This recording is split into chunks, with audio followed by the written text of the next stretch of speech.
So FedEx just delivered a box. And this box I've been waiting on came from Merritts. They got all kinds of stickers. Please handle with care.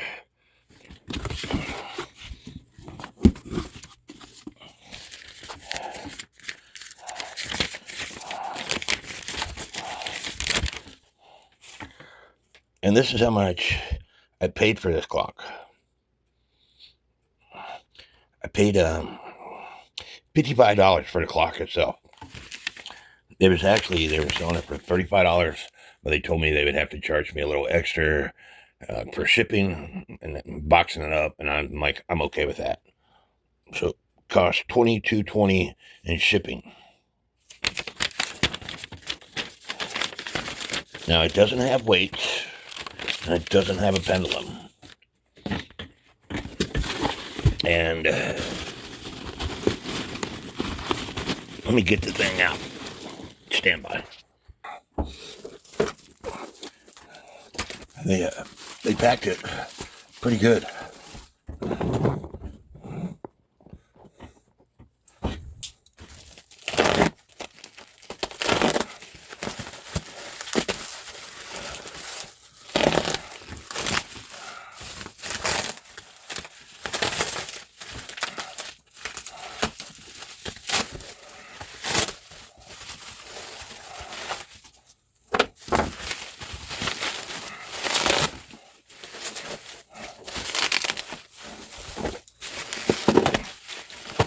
Not that I need another clock. I saw this and I wanted it. It'd be a nice clock for my kids later on in life.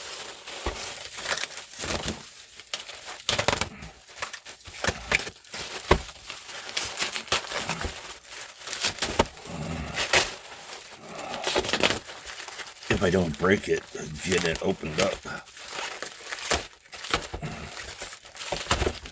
I cut myself.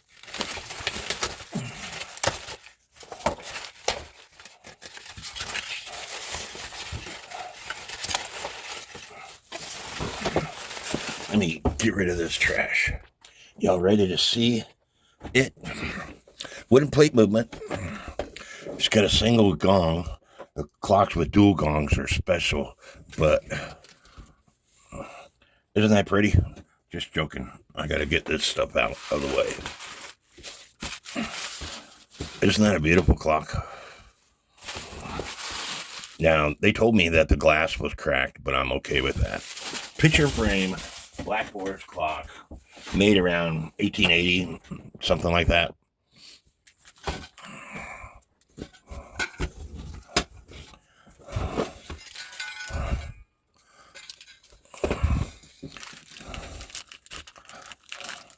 And get the chains out of this bag.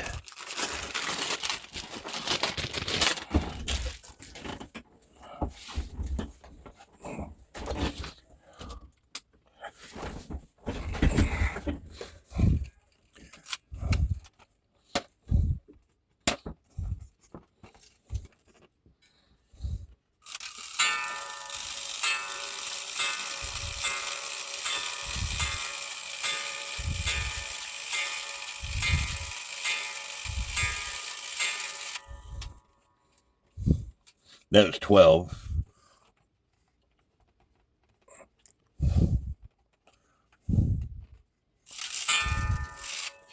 It strikes on the half hour. And that was 1.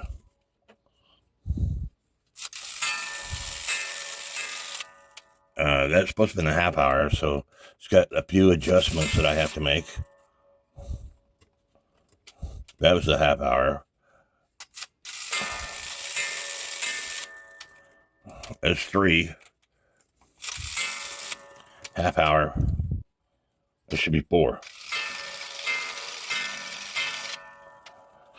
Anyway, I think it's a beautiful clock, and we'll go from there. And this is a clock that I won off of the auction site that I'm working on. Another picture frame clock, but it's got like metal behind that. But Beautiful clock. So I have another clock to work on, and part of this video probably will go with that clock video there, and you'll understand why. But this they say it's 1922. I don't agree with that. It's a picture frame clock I got from Merritts. It's got cracked glass here, but I'm okay with that. It's a beautiful clock. Probably made around the late 1800s. I'm going to take the decorative nut off, then take this square collar nut off that its only purpose is to hold the minute hand in place. Take the minute hand off, take the hour hand off, close this up, flip it over, and then there's some screws, just like the clock up there, that I need to take off to take this movement off the picture frame itself.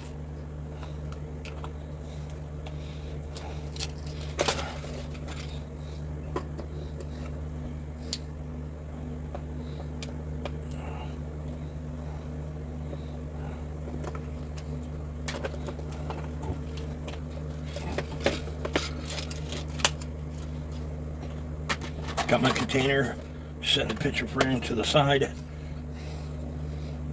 This clock did not come with weights, and it did not come with a pendulum.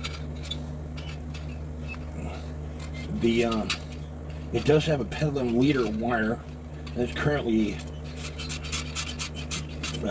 interchanged with the spring. And somebody added these brass screws, and I don't blame them.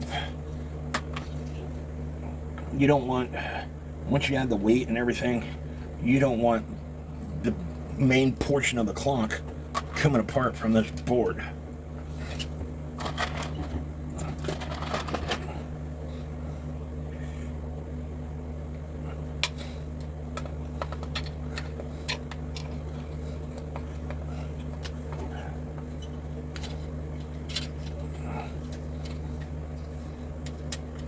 There, the gong.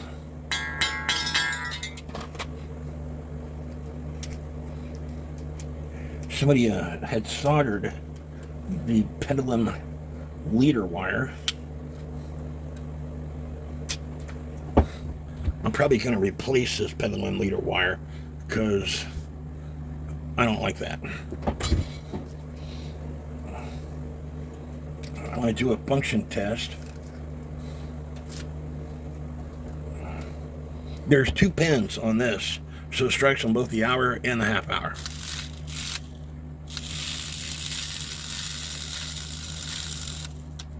There was the hour, that was the half hour. As you can see, the gong is going from the bottom to the top. Sorry, the hammer. It hits the gong as it goes up, where with most cuckoo clocks, the hammer hits the gong as it goes down. But with a lot of these Black Forest clocks, it's the total opposite. So far, the function test is good. The V-wire, I'll probably replace it. I'm going to take it off. I'm going to try to take it off. You see how damaged that is? It's supposed to be a circle. Let's look at it through the microscope.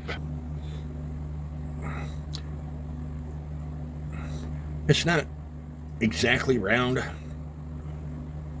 It might work, but these things are 50 cents a piece, and I happen to have some brand new ones, so I'm going to replace it. It shouldn't have any flat spots on it.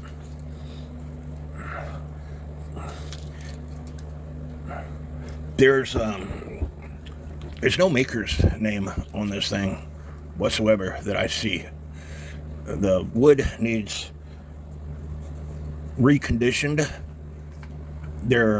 It's a 10 there and a 10 there. I don't know if you can see that,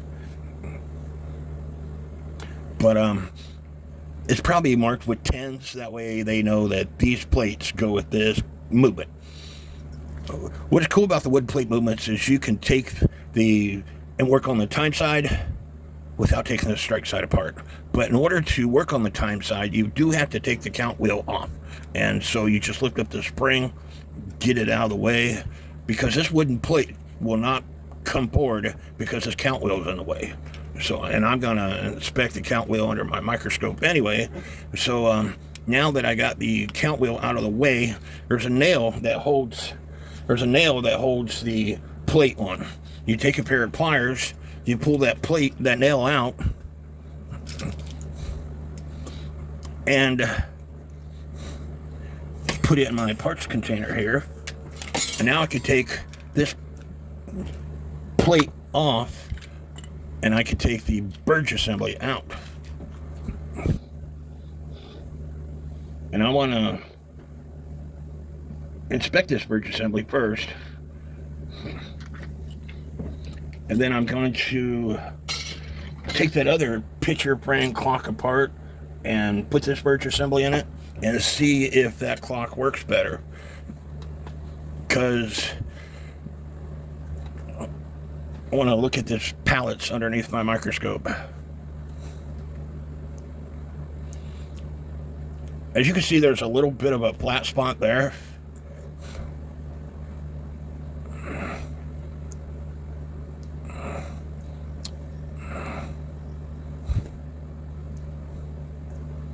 And trying to get this microscope adjusted so I can see the other pallet.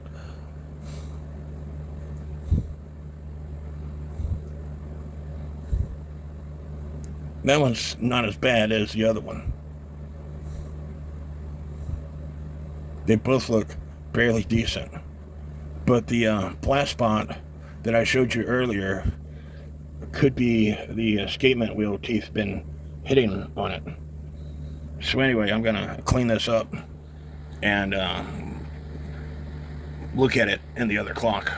And I'm going to have to put a different pivot on this second wheel here. This is one pivot. You see how nice and big that is? This is the opposite side. You see how small that is? And it's also kind of tapered. And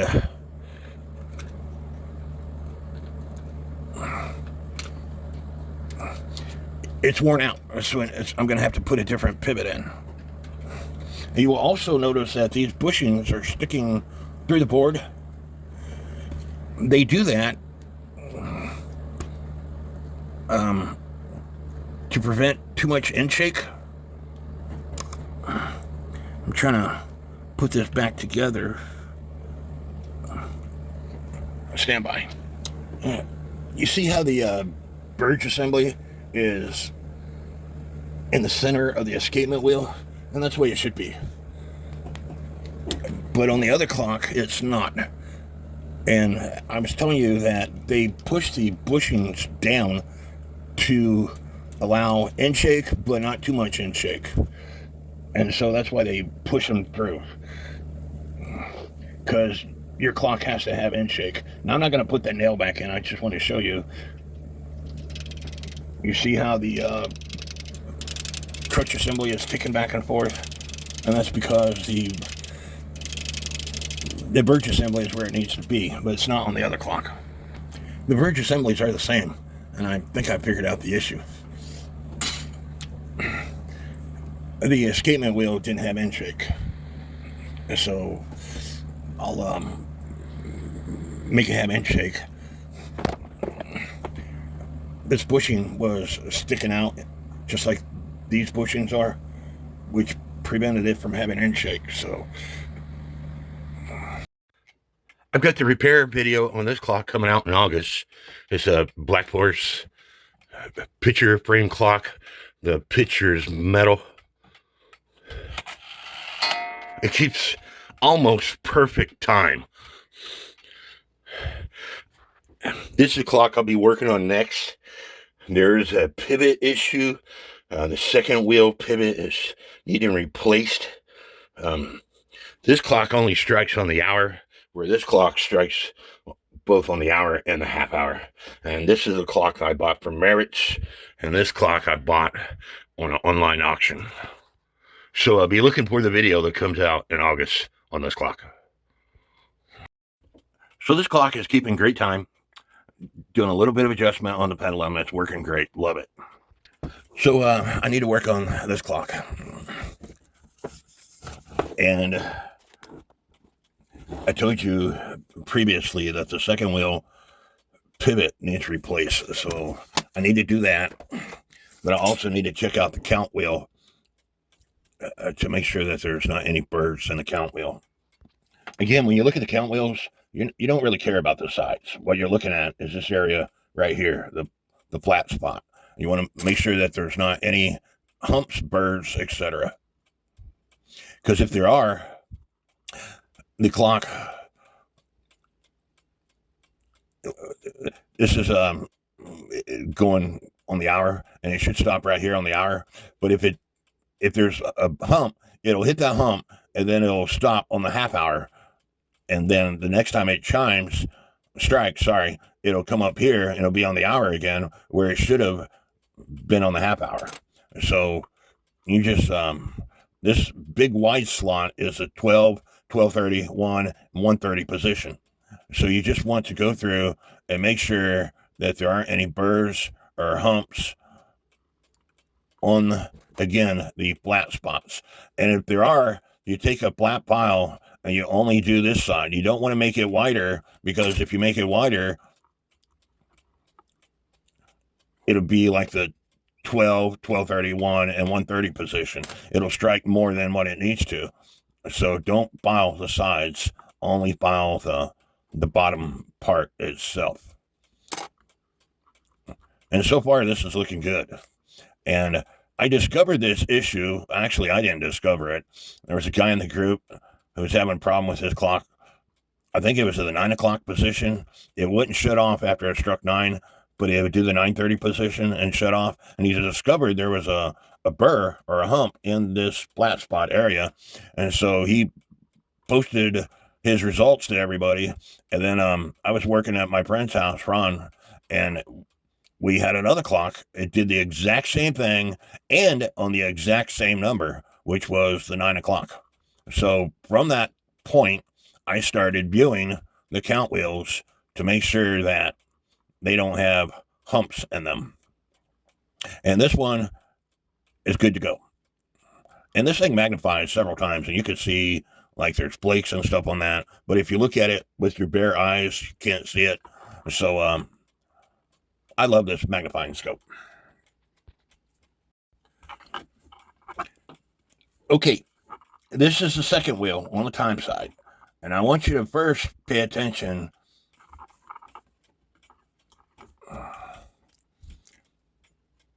This is the pivot. This is the pivot shaft. And you will notice that there is a slight taper on the pivot shaft. And this is an escapement wheel. And you will notice that there's a slight taper on the shaft. There has to be that taper to allow end shake. And here's the pivot. And there is a little screwed up, I guess you could say, right there on the end. But for the most part, this is good. But there has to be that slight taper, or your clock won't have end shake. You can see the slight taper over here on this side also. Now this is the second wheel. And the pivot is nice and smooth and the same diameter. Here's what is known as a lantern pinion. These are wires. And again, the lantern pinion is what connects to wheels. On the schema lantern pinion, the second wheel lines up with the lantern pinion to make it turn. But on the second wheel, on the opposite side, this pivot, you can see, is damaged. It's messed up. It's smaller than that. And so the clock will not run properly with this pivot being thinned out, damaged. So I'm going to have to put another pivot in this. And and so that's what I'm going to have to do. Now this pivot connects to here, and we do a tilt test. You can see that it's almost touching the plates because the there's hardly any pivot left. And we flip this around, you'll see that that's the way it's supposed to be. But we put this in, and it tilts too much. So it needs another pivot. And so what you have to do, you come up with some pivot wire. Of course, you take your microscope, your digital caliper, and you measure this pivot here, and you'd want to find pivot wire that's about the same diameter. So this pivot is about 1.25 millimeters in diameter. This is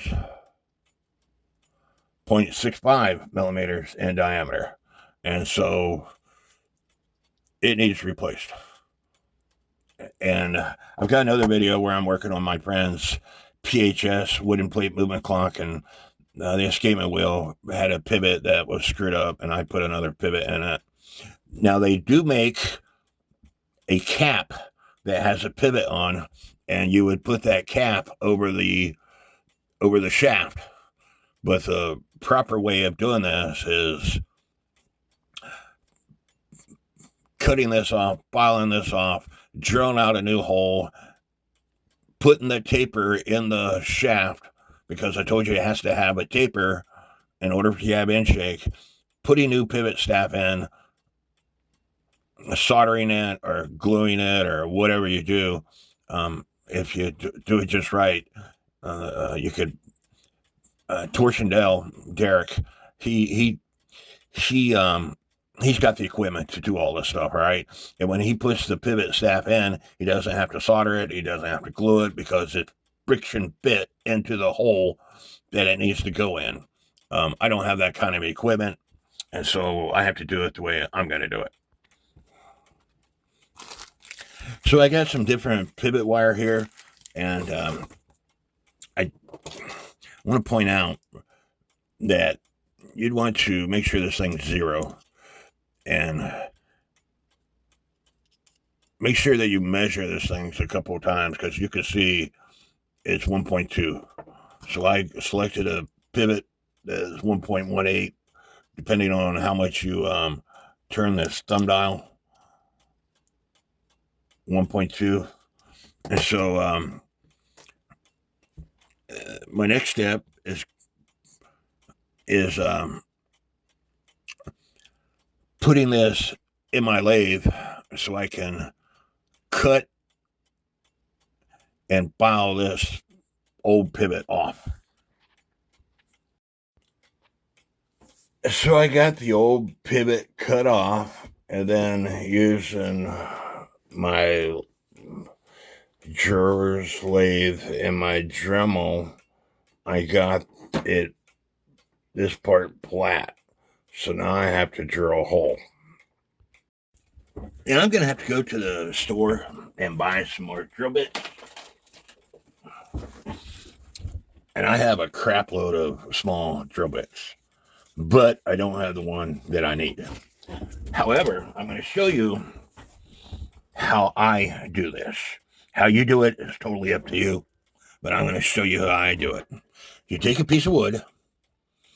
I used to use aluminum metal, but by the time you drilled out the aluminum metal, you kind of dulled your drill bits a little bit. So nowadays, I got a piece of wood and down, and I take and drill a small hole, the hole that is going to be the size of the pivot staff, through that wood and down. Most importantly, you try to find the dead center of that wood and down.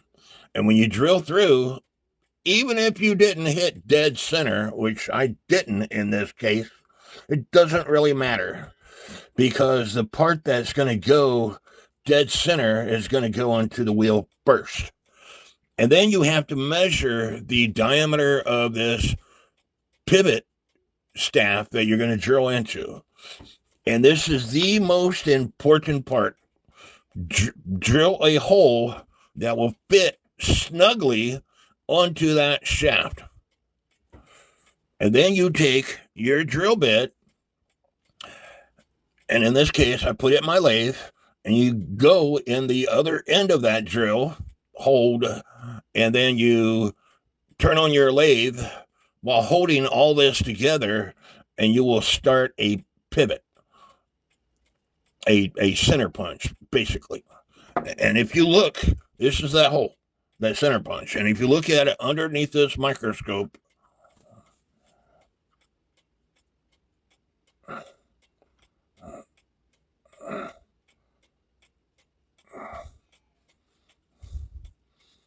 that center punch is basically dead center, or close to it. It looks dead center to me. And so now, with the right drill bit, you start your hole, and you will, again, this is not the right drill bit. I got to go out and buy the right drill bit. You would start your hole and drill in the depth that you want to drill.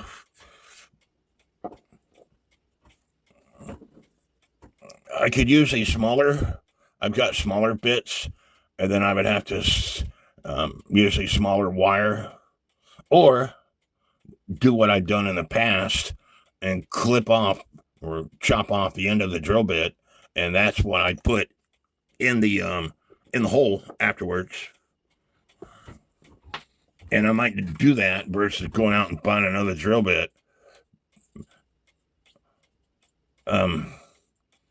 But it's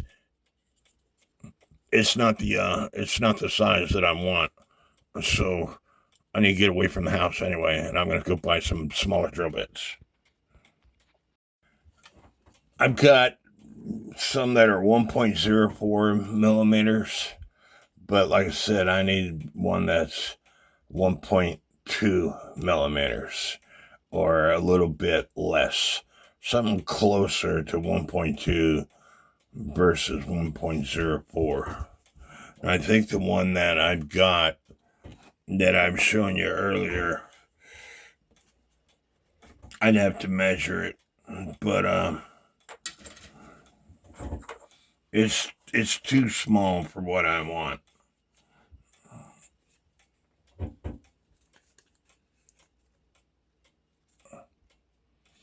And so I need to go to the store. So I went to the store, because it's Sunday.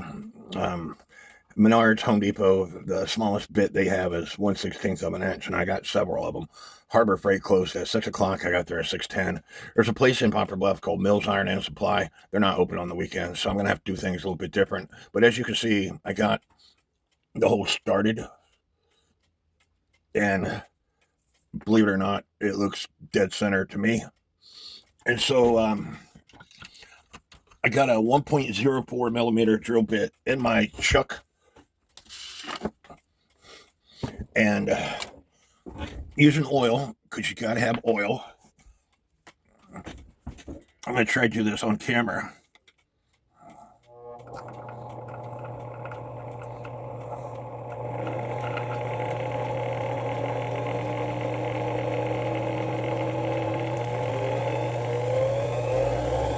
You can see the fine threads that are showing up.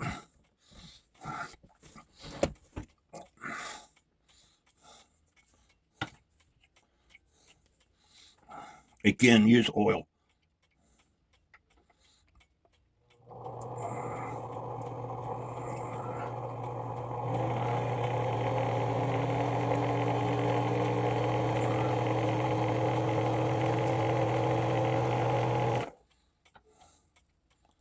I went that far in. I want to go a little bit further.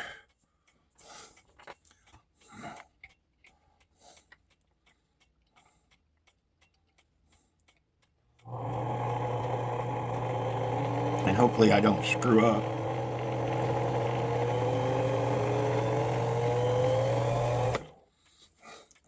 On that far end.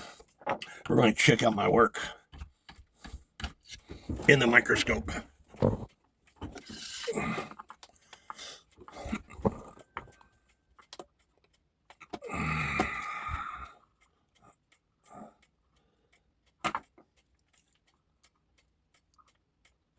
You want to look at the sides also to make sure that you're not coming out the side, which I'm not. And if you don't have a lathe, believe it or not, you could do this with a drill.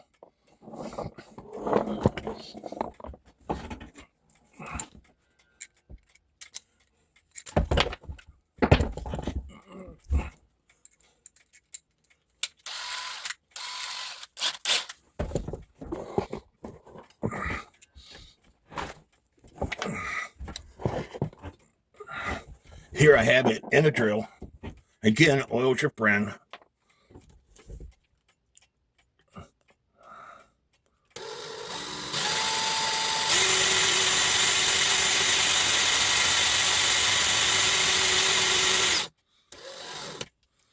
And I think that's deep enough. Check it out in the microscope again. You can see it's dead center. Okay, but I told you that the end has to have a taper on it. So I'm going to put a taper on it by putting this thing back in my lathe.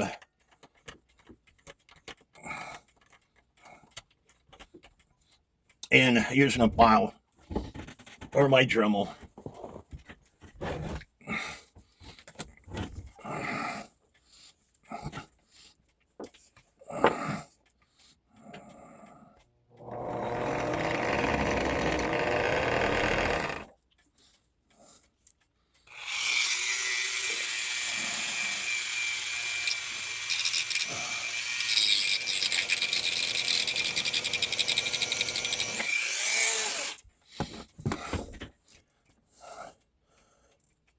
And put a tapered end on it.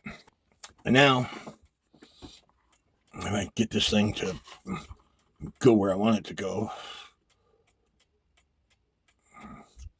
There's a taper end on the end of this shaft, which will allow me end shake. And you see the space I'm working with?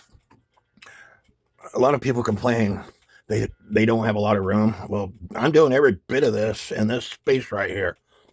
So you don't need a lot of room. You just got to be patient. And I'm doing all this crap while having this camera on, which sometimes, I tell you, when you turn the camera on, things go wrong. Luckily, so far, they haven't gone wrong. So, because I told you the hole is 1.18 millimeters, 1.04 millimeters thick, and this is 1.2 millimeters, I believe. 1.22 millimeters, 1.25. What I'm going to do is I'm going to cut some off, and let me just do it.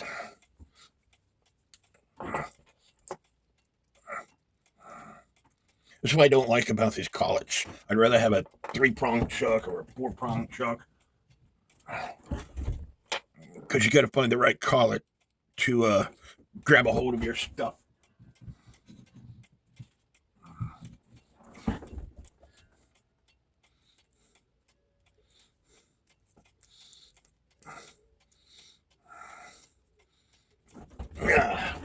Stand by, let me find a collet.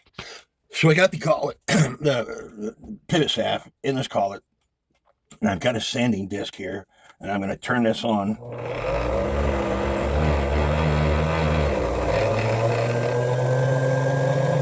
As you can see, I need a different belt.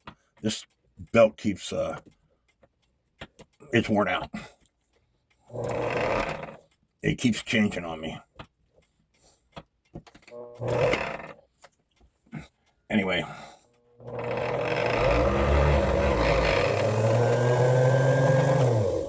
And the belt keeps getting bigger and it's not working that well.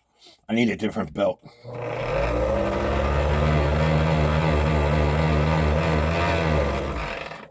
But I want to turn this down to about 1.04 millimeters and shove that in and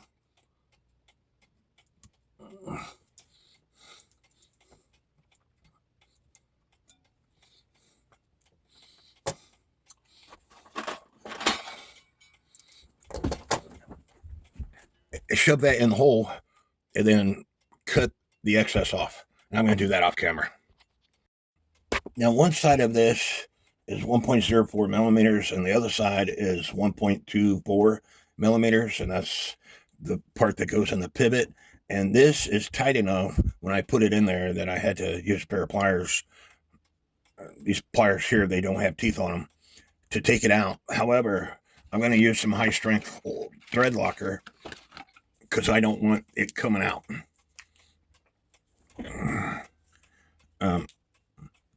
I don't trust my work that much. Now, like I said, Derek Torsion Dell, when he redoes pivot snaps, his bit nice and tight. And mine, like I said, I don't trust my work that much. So I'm going to put some of this high-strength Loctite on it. I used to try to solder them, and one of my YouTube subscribers said, Mark, you don't have to do that. You can use some high-strength Loctite, and you won't have to worry about it coming out. And so that's what I have on it. And I'm going to put that inside the hole that I made. And I might have to cut some of the pivot off when I'm done.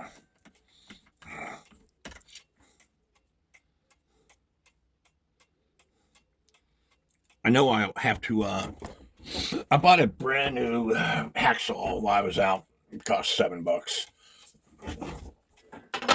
It did okay, but it didn't do as good as I wanted it to do. And looking at it in my microscope, you can see what I'm talking about. I just didn't do a good job. So I have to grind the excess away and get rid of what I don't need.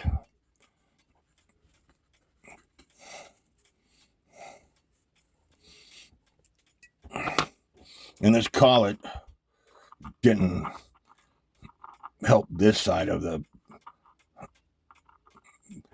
shaft out that well, but it'll work. So now I have to wait for this to dry. Let's recap what I did. I cut the old pivot off. I took and bowed it flat so I could drill out a new hole. B, I took a wooden dowel and I took the drill bit that was going to be the same size as my pivot staff, and I started with this end, and I tried to get it directly in the center. And when it came out, it wasn't directly in the center, which is no big deal. And then I took a different drill bit and I measured this shaft that I was going to drill. And you put that onto that shaft, and then you take your drill bit and you drill down. It's going to, you don't drill down, you put the drill bit in that hole first, and it's going to hit the end of that metal. And then you turn on your drill, and it's going to drill a center punch directly in the center of your shaft. And then after you got your center punch, you take your drill with oil, and I did it by hand, as you can see, and drilled into that shaft. Put the pivot staff in, cut the pivot staff off, use a high-strength thread locker to secure the pivot staff in, and I'm waiting for it to dry. And as you can see, this is all the pivot that I need. So when this is dry, I will cut the end of that off and shape it up so it's nice and smooth. Because it's a wooden plate movement, it doesn't matter whether that pivot is that long or not. Okay, it's going to go in this end, by the way. As long as the end of that is tapered, so you can have end shake.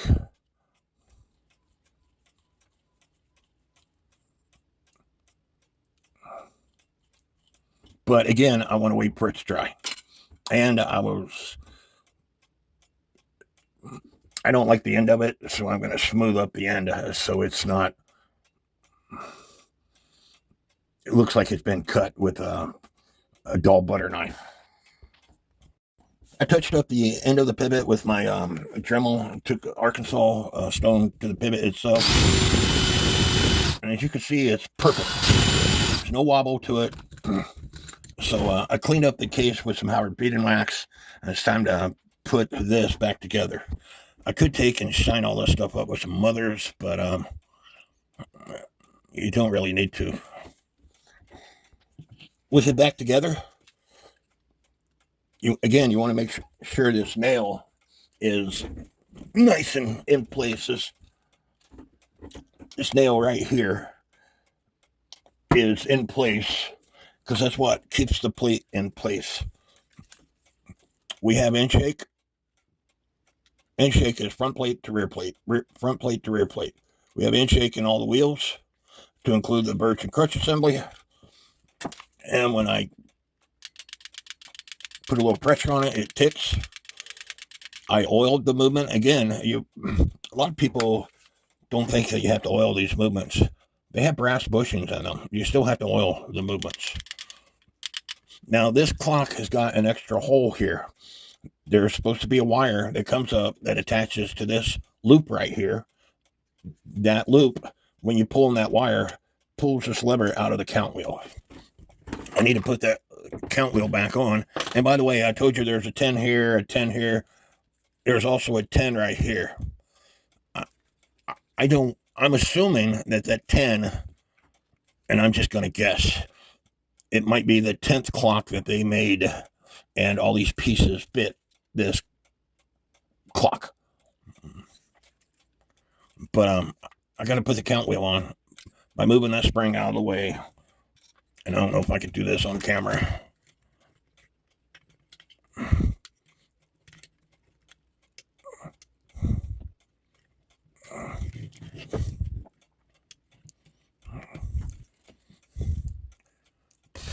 There are two pins on this minute wheel with center arbor. There's a pin here and a pin here. Currently, the clock is in morning.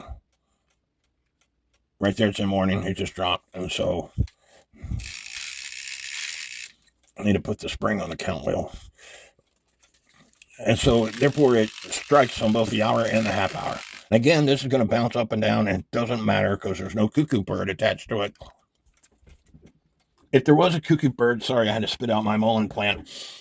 If there was a cuckoo bird attached and this lever that goes in the count wheel, it needs to ride the count wheel, because if not, the cuckoo bird is going to go in and out of the door as it cuckoos. That was the hour, and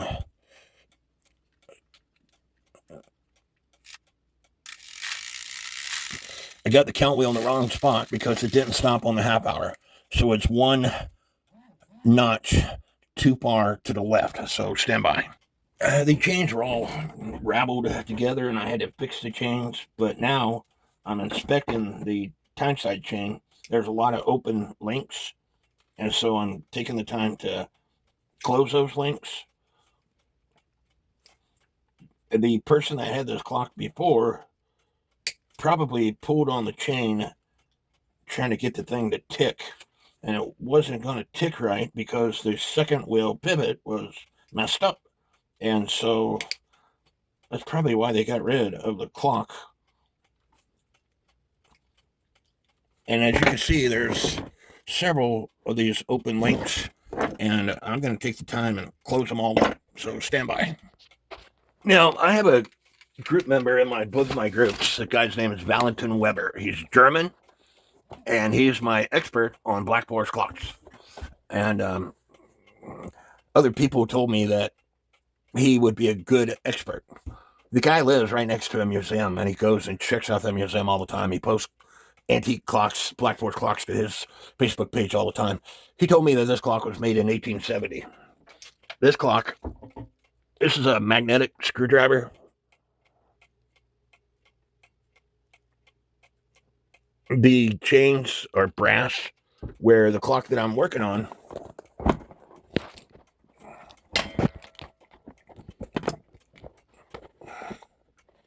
the chains are metal. If I was to estimate the age of this clock, I would still say it was made around 1870, 1880. Sorry, having camera issues. And maybe some makers use brass chains and some makers use metal chains. I don't know. All I know is the movement is about the same. It's the same measurements as the other clock I showed you. I was checking out the count wheel when I got interrupted. It just struck on the hour. There's the half hour. There's the hour again. 2. It's going to strike 12 times. 3, 4, 5, 6, 7, 8, 9, 10, 11, 12, and it struck 13 times. That means I got the count wheel in the wrong spot again, so I need to rotate it.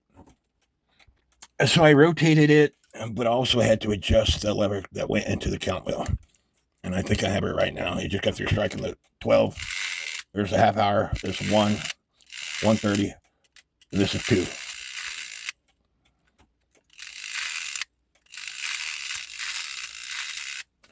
So I'm going to do a function test all the way around, and then I'll get back to you. So we just got through striking 11. This will be 11:30. And here goes 12. 1, 2, 3, 4, 5, 6, 7, 8, 9, 10, 11, 12. So the function test is done. This clock did not come with a pendulum, and it did not come with weights.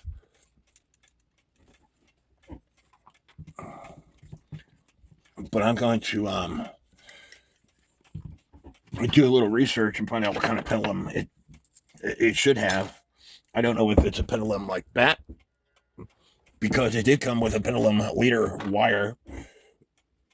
I told you that somebody soldered the thing, and so it could take a regular pendulum. I don't think it does. I think it's going to take a round bob pendulum like that.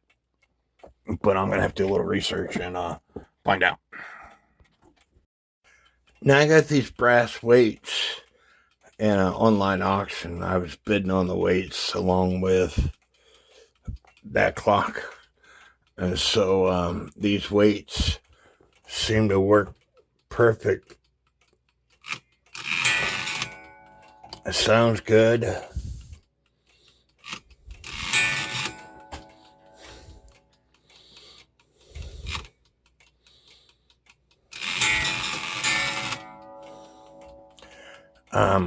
I just got to come up with pendulum.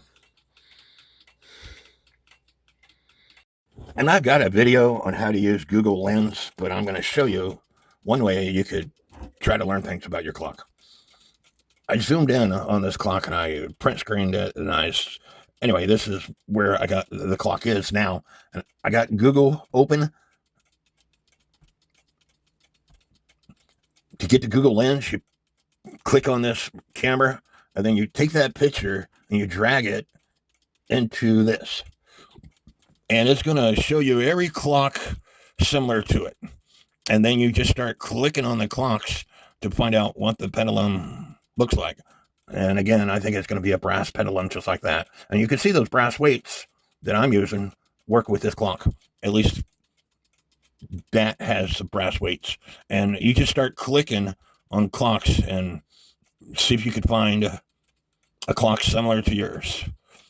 And unfortunately, everything that you click on, it's not going to be what you see. Like when I click on this, it brings me up this barometer. And And see if I could see if it shows more than just the barometer. It might have been a clock also. No, just a barometer. It sold for $207.40. And most people who collect, I say most people, a lot of people who collect clocks collect antique barometers also. So let me check this one out. Again, brass pendulum. In this case, it has cuckoo clock weights.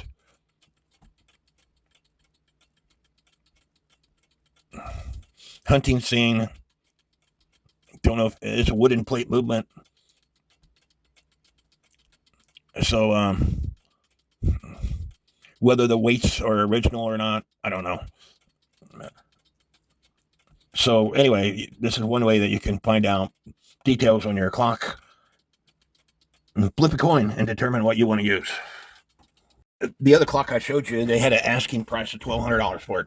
This is a clock that was at an auction over in Europe somewhere. Estimated value 100 to 130 euros. They got to 80 and it was passed. I guess it didn't sell. And it's sad because it's an antique clock. It's a beautiful clock. The reason why I say it got to 80, right there is that clock, and it shows 80 euros. Don't know whether this one on eBay is still there. Yeah, it is. So they're asking $295 for it. Picture frame clock. Very beautiful clock. Working condition. Brass weights.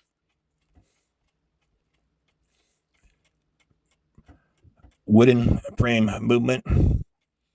But as you can see, the pendulum leader wire is just like the other one where it connects into the brass pendulum stick. And so the person that had this clock where they had a regular pendulum leader, just like a cuckoo clock, they probably had a cuckoo clock pendulum of some sort on it. This one, which has a buy it now price of $131 or best offer plus another $40 in shipping, is very similar to the one that I got from the online auction. It's a metal pitcher. The weights are very similar. These are my weights, and those are different weights. But anyway, they're out there. And this has both side doors. And it's supposed to have side doors to amplify the sound. This one, they're teasing the crap out of you. 2 holes, a spring-driven movement, antique French, Australian fancy picture, gilt frame wood clock parts to restore. $198 or best offer. And you're looking at it, it looks really great until this next picture. Somebody put a freaking battery-operated movement in it. Here's another one like the first clock I showed you. Metal picture. This one's coming from France. $120. Best offer, $50 to ship.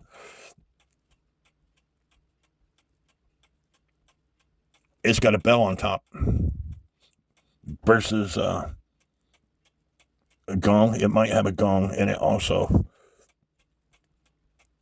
And the bell might be for an alarm. I'm not for sure. No gong, just the bell versus the gong. And do you see this? That is a governor fan, and that's going to create problems. That fan is not big enough. The governor fan is to slow the strike down. The fan is not big enough, so it's going to hit the bell really fast.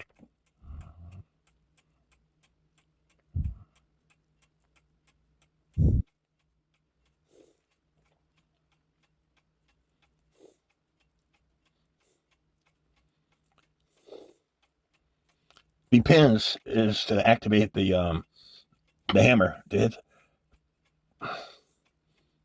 It still has a count wheel on it, but it has these pins here also, and that's to activate the hammer, I believe, to hit the bell. But I'm not seeing the lever that would hit the pins, but I could be missing it. Here's another beautiful picture frame clock, but it's spring driven. Eagle. It's got a brass movement in it.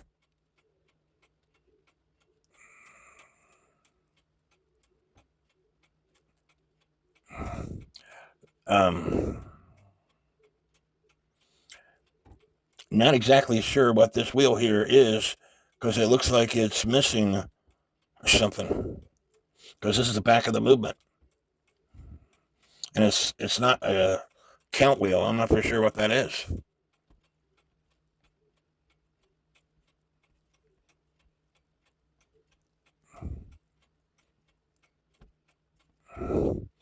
But it's a beautiful clock either way. It's just I'm unfamiliar with this wheel. I think it's missing something.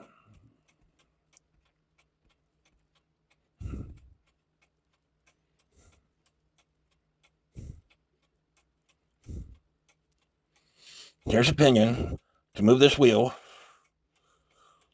but what does that wheel move?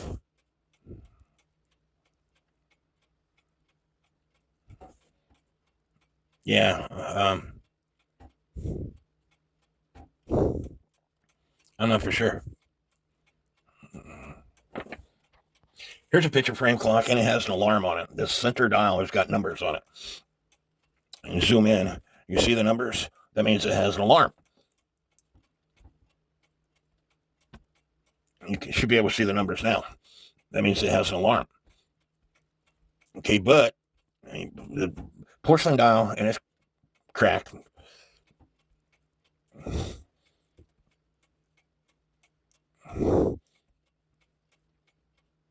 Count wheel, it's got those pins in there, just like the other clock I told you. It strikes on the bell.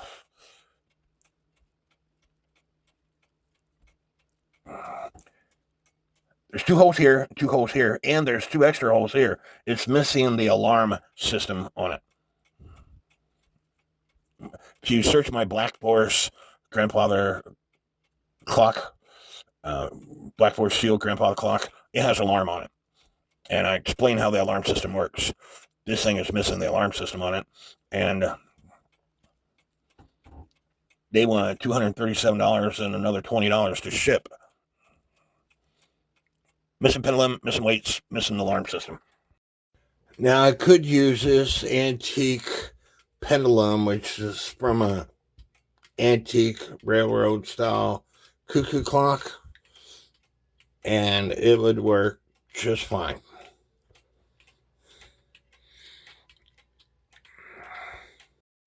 For now, I'm going to keep the railroad cuckoo clock pendulum on it.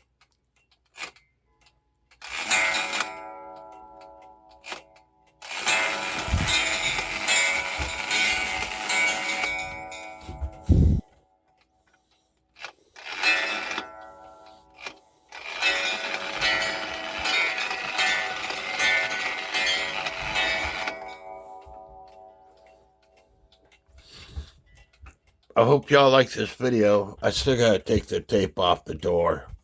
I didn't do that yet. Leave me some comments.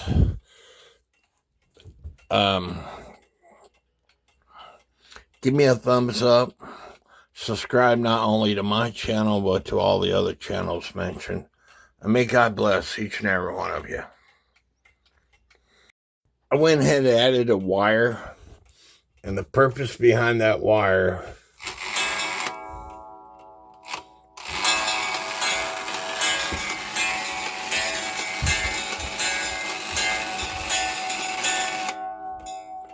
is to do this. And that would have been 10:30.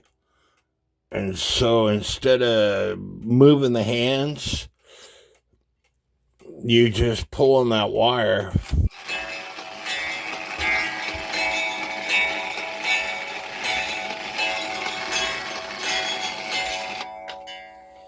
And so now it's 11. All you have to do is rotate the hour hand. So instead of taking the minute hand off, along with the nut and everything else, you just pull on that wire. And I could rotate these hands, or I could pull on this wire. That's 11:30, and this is 12.